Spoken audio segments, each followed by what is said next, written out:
guys, welcome back to my channel. Kembali lagi ke channel aku ini. Mau ada apa sih? Mau bahas tentang apa sih video kita kali ini? Tapi tentunya masih seputaran tentang seni. Oke, masih seputaran tentang seni dong. Masih banyak yang akan kita bahas di sini.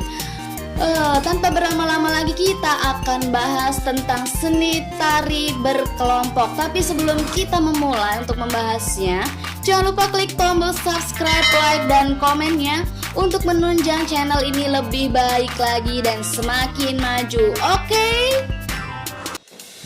Oke, mari kita langsung saja membahas tentang seni tari kelompok. Yang pertama yang akan kita bahas adalah pengertiannya. Apa sih seni tari kelompok?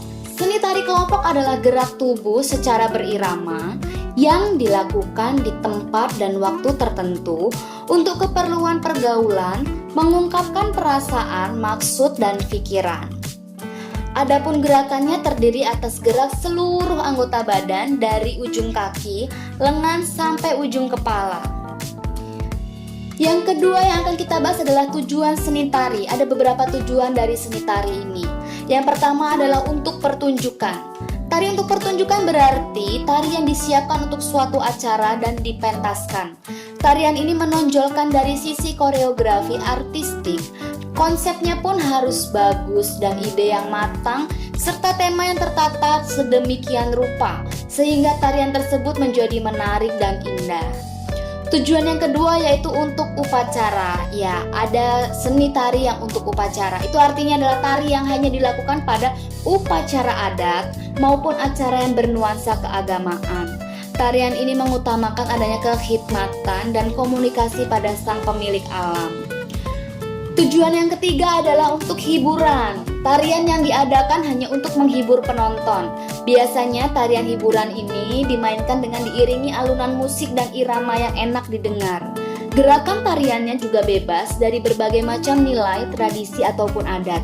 Yang terpenting dari tarian hiburan ini adalah mampu menghilangkan rasa jenuh para pendengar ataupun penonton.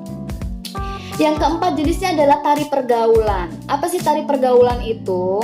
Tarian ini pasti dimainkan untuk berinteraksi pada sesama. Tarian ini biasanya digunakan untuk saling adu unjuk rasa dalam kesenian. Dalam gerakannya pun juga terlihat lincah dan memiliki sifat komunikatif, sehingga mampu memberikan interaksi atau timbal balik ke sesama. Dan juga jenis yang terakhir adalah untuk kesenian. Ya, untuk kesenian. Artinya yaitu tarian yang dilaksanakan untuk tujuan pelestarian budaya. Biasanya tarian ini bernuansa tradisional karena menghargai warisan budaya panggilan nenek moyang pada zaman dahulu. Tarian ini hanya dipentaskan pada saat hari atau momen kebudayaannya saja. Selanjutnya yang akan kita bahas adalah jenis-jenis seni tari. Ada dua jenis seni tari. Yang pertama itu berdasarkan jumlahnya. Yang pertama ada tari tunggal atau solo. Ini sebuah tari yang dibawakan oleh satu orang penari saja. Boleh itu laki-laki saja maupun perempuan.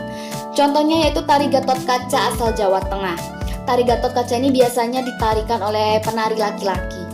Yang kedua ada tari berpasangan atau duet. Itu sebuah tari yang dibawakan oleh dua orang penari saja. Baik itu penari laki-laki dengan laki-laki, perempuan dengan perempuan, ataupun boleh campur antara laki-laki dan perempuan. Contohnya yaitu tari topeng yang berasal dari Jawa Barat.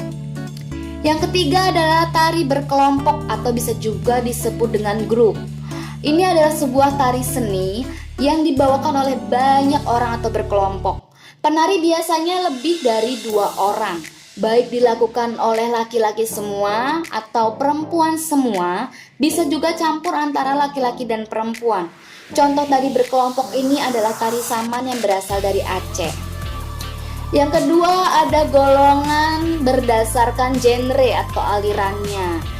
Yang pertama ada seni tari tradisional, adalah tarian yang diwariskan dari masa ke masa sejak zaman dahulu, yang dilestarikan lalu menjadi budaya di sebuah daerah. Dalam tarian tersebut terdapat nilai filosofi, simbol, dan unsur religiusnya. Yang kedua, genre tari klasik. Ini merupakan tarian tradisional yang dikembangkan oleh kalangan bangsawan, istana atau keraton saja. Dikatakan bahwa tarian ini tidak boleh diganti gerakannya ya, tidak boleh. Jenis tari tradisional ini memang tidak bisa diganti gerakannya, jadi mengikuti tari aslinya. Selanjutnya ada tari kreasi baru. Ini adalah sebuah tarian yang dikembangkan oleh seorang koreografer atau juga disebut penata tari. Terus genre kontemporer. Apa sih kontemporer itu? Iya, tarian yang menggunakan gerakan-gerakan yang bersifat simbolik, unik, dan mengandung pesan tertentu di dalamnya. Selanjutnya kita akan membahas tentang unsur-unsur seni tari. Ada beberapa unsur penunjang suatu tarian. Yang pertama itu ada wiraga atau bisa disebut dengan raga. Artinya sebuah tarian harus menampakkan gerakan badan baik dengan posisi duduk ataupun berdiri. Yang kedua ada wirama, bisa disebut juga dengan irama. Ini mempunyai arti sebuah seni tari harus memiliki unsur irama yang menyatukan gerakan badan dengan musik pengiringnya, baik dari segi tempo maupun iramanya. Yang ketiga ada wirasa, yaitu sebuah seni tari harus mampu menyampaikan sebuah perasaan yang ada di dalam jiwa melalui sebuah tarian dan gerakannya juga ekspresi penarinya. Jadi tiga unsur ini, wiraga, wirama, dan wirasa ini penunjang sekali untuk seni tari. Jadi jangan lupa kalau kalian menari harus menggunakan tiga unsur ini supaya bisa menyampaikan rasanya, bisa diterima iramanya dan raganya juga. Oke, sekian penjelasan kita tentang seni tari kelompok. Jangan lupa diklik tombol subscribe, like, dan komennya untuk membangun channel ini lebih baik lagi. Untuk kalian yang mau membahas tentang seni-seni lainnya, boleh di komen di bawah. Ayo dong, aku mau membahas tentang seni musik dong, aku mau membahas tentang seni vokal dong. Boleh, silahkan komen di bawah. Terima kasih, sampai ketemu di videoku selanjutnya. Bye-bye.